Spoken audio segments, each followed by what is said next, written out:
Bendraudami vieni kitiems perduodame įvairaus pobūdžio informaciją – mintis, jausmus, patirtį. Ir ne tik tai, kurdami pokalbius mezgame santykį su pašnekovu ir pačia kalba. Besikeičiant pokalbio situacijai, temoms, dalyviams, keičiasi ir kalbos raiškos priemonės. Žodžiai, žodžių junginiai, konstrukcijos, gramatinės formos, jų vartojimo dažnumas. Taigi kalba randasi socialinėje terpėje.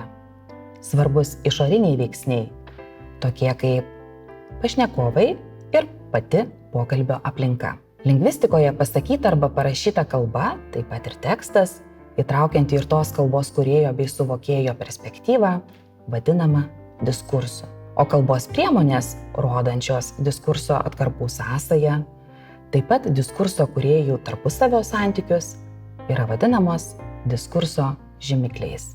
Diskurso žymikliai yra neatsiejama kasdienės komunikacijos dalis.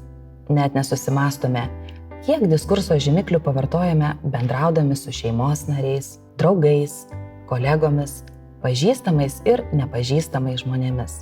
Ilgą laiką diskurso žymikliai buvo vertinami kaip perteklinės bereikšmės kalbos raiškos priemonės, neprisidedančios prie perteikiamos kalbos informatyvumo. Vis dėlto nuo 20-ojo amžiaus vidurio šios perteklinės bereikšmės kalbos raiškos priemonės pateko į lingvisto akiratį ir iki šių dienų susidomėjimas jomis yra itin išaugęs įvairiose pasaulio kalbose.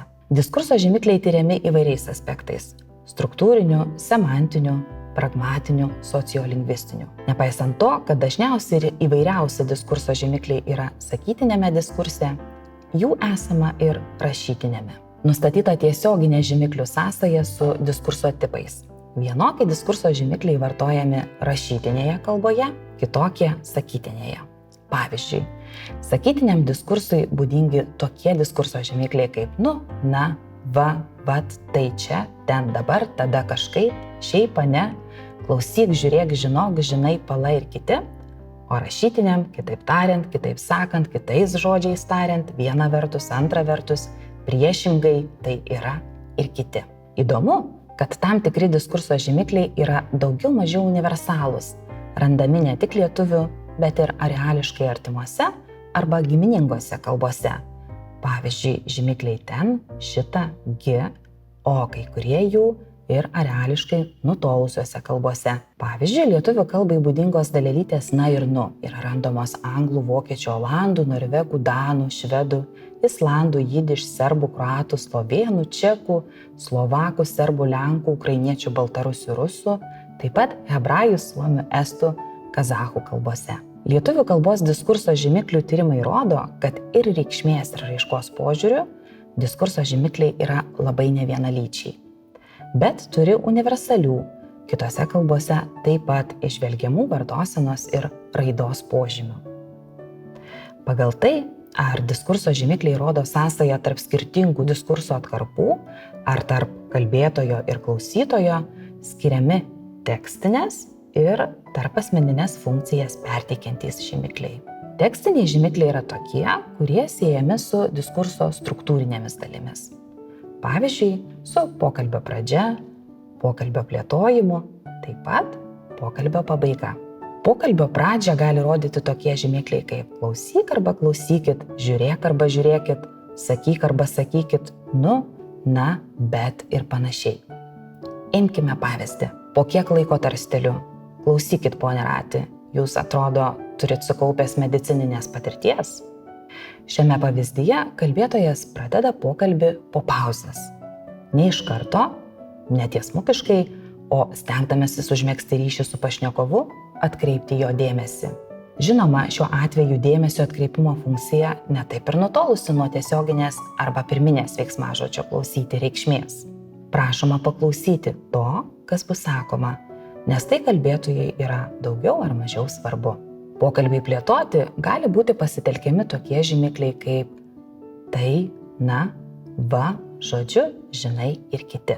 Štai pavyzdyje kalbasi dvi draugės, o viena iš jų pasakoja nutikimą. Pasodinau ir aš jai pripyliau vandens ir žodžiu, ir jinai kažką rankom va taip žaidžia, žinai, ir aš galvoju, pribėgsiu kažko paimti ten, trumpam. Kaip matome, sklandžiam pasakojimui užtikrinti, kalbėtoja renkasi diskurso žymiklius žodžiu, taip pat labai artimos reikšmės žymiklį žinai. Be to, kaip leidžia suprasti pateiktas pavyzdys, tie patys žymikliai gali turėti ir kitokių funkcijų. Pavyzdžiui, žymikliai žodžiu ir žinai gali būti pavartoti pokalbio pauzėms užpildyti. Be minėtų žymiklių pokalbio pauzės užpildo ir žymikliai žinai žodžiu, ta prasme, reiškia šitą ir kiti. Štai pavyzdyje pavartota samplaika o šitagi leidžia kalbėtojui laimėti laiko tam, kad paaiškintų dalyko esmę. Oi, dar tą kaip nors pritildom, ar čia neišeina jos? O šitagi, sakykit, tai gerai, tai čia būtų vienas iš pokyčių irgi. Mašinų tiek daug ar žmonių daugėjimas, vat. Tekstiniai diskurso žymikliai vartojami ir pasakymams tikslinti. Minėtini tokie kaip na, nu, ten, dabar, šita ir kiti. Pavyzdžiui, tu per karą daug matėjai operacijų, prie jų buvai? Teko, nemažai. Kaip matome, kalbėtojas reformuluoja ankstesnį klausimą, tai yra perklausė kitais žodžiais, pavartodamas diskurso dalelytę na. Pokalbio pabaigai žymėti vartojami žymikliai tada, tai va, žodžiu ir kiti. Pavyzdžiui, gerai, bandysiu, tai gero vakaro jums tada. Gerai tada. Tarpasmeniniai žymikliai rodo kalbėtojo santykį su pašnekovu. Jei kalbėtojas nori paprieštarauti, jis gali vartoti tokius žymiklius kaip bet, tačiau, gi, juk ir kitus. Pavyzdžiui, patikėk nemiela. Nemiela? Ne-a, man nepatinka. Bet tai kita duona nėra tokia, sėdi prie puodo valandą laiko ir kepi visą kepalą duonos. Jei kalbėtojas nori sušvelninti arba sustiprinti savo poziciją, jis gali pavartoti diskurso žymiklius kaip kad, net, tik, tiesą sakant ir kitus. Pavyzdžiui, tam, kad mandagiai išreikštų kitokią, netgi priešingą poziciją nei klausytojo, kalbėtojas gali įterpti švelninamąją dalelytę kad. O man tai kaip tik atrodo, blynai toks nesunkus maistas, tai galėčiau taip valgyti. Kad blynas sunkus, žinok, maistas. Kalbėtojas, siekdamas klausytojo pritarimo, gali pasitelkti tokius diskurso žymiklius kaip ar ne, tai ir kitus. Pavyzdžiui, o tu šiaip jau pasirašytum kaip ir už, ar ne? Aš pasirašyčiau. Šiaip aš rytoj visai dienai tai negaliu, bet va kaip sakei, į pavakarę. Lietuvių kalbos diskurso žymiklių užuomazgų esama jau pirmuosiuose 16-17 amžiaus lietuvių kalbos raštuose. Esu tyrusi ir ieškojusi diskurso žymiklių Jono Bretkūno postilėje, Mikalojaus Daukšos postilėje, Konstantino Sirvydo punktuose sakymų. Šie tekstai yra rašytiniai, religiniai tekstai, juose svarbus teksto kūrėjo vaidmuo ir santykis su pačiu tekstu. Taigi, bandant perteikti sąsają su ankstesniu tekstu ir apibendrinti žodžius, persakyti juos trumpesnę formą, vartojami įvairūs kalbėjimą reiškiantys veiksmažodžiai. Pavyzdžiui, sakyti, kalbėti, tarti, rečiau byloti. Tokiose konstrukcijose kaip trumpai kalbant, trumpai sakant, trumpai bylant, vienu žodžiu tariant ir panašiai. Pavyzdžiui, nesą nėra piktesnio darbo, kaip yra piktai daryti. Trumpai sakant, nedera šventėje nieko veikti, kas turėtų garbiai Dievo pergadinti. Šios konstrukcijos išlikusios kaip diskurso kūrimo priemonės iki mūsų dienų, kaip ir 16-17 amžiaus tekstuose, taip ir dabartiniuose, pirmiausia jos siejamos su rašytiniu diskursu. Be konstrukcijų kaip diskurso žymikliai senuosiuose tekstuose vartojami ir pavieniai žodžiai ar jų formos. Pavyzdžiui, dalelytės gi ir juk. Nagrinėtose senuosiuose lietuvių kalbos tekstuose žymi informacija, kuri yra žinoma ir teksto kūrėjai, taigi adresantui ir adresatui, palyginkime. Visi atpuolė, visi pageda, nėra nieko, kur tai gert darytų, nei vieno. Tie, kas kelėdami, kamgi tai pasileidusiai gyvenam. Pavyzdyje iš Jono Bretkūno postilės matyti, kad ankstesnėme diskurse pasakyta, jog visi žmonės atpuolė, visi pagedo, nėra nė vieno, kuris darytų gerą. Dėl to adresantas, turėdamas šią informaciją, perteikė ją klausytojui kaip žinoma ir teiraujasi, o teiraudamasis kartu priekaištauja, kodėl visi taip pasileidusiai gyvena. Panašiai kaip bendrųjų žinių rodiklis vartojama ir kita dalelytė juk, kuri senuosiuose tekstuose gali kombinuotis kartu su dalelyte gi. Pavyzdžiui, netikėkis tuo, negausi nieko, jei taip išmanai. Juk eik atmeni, kas anam didžturiui bingusiam tikos.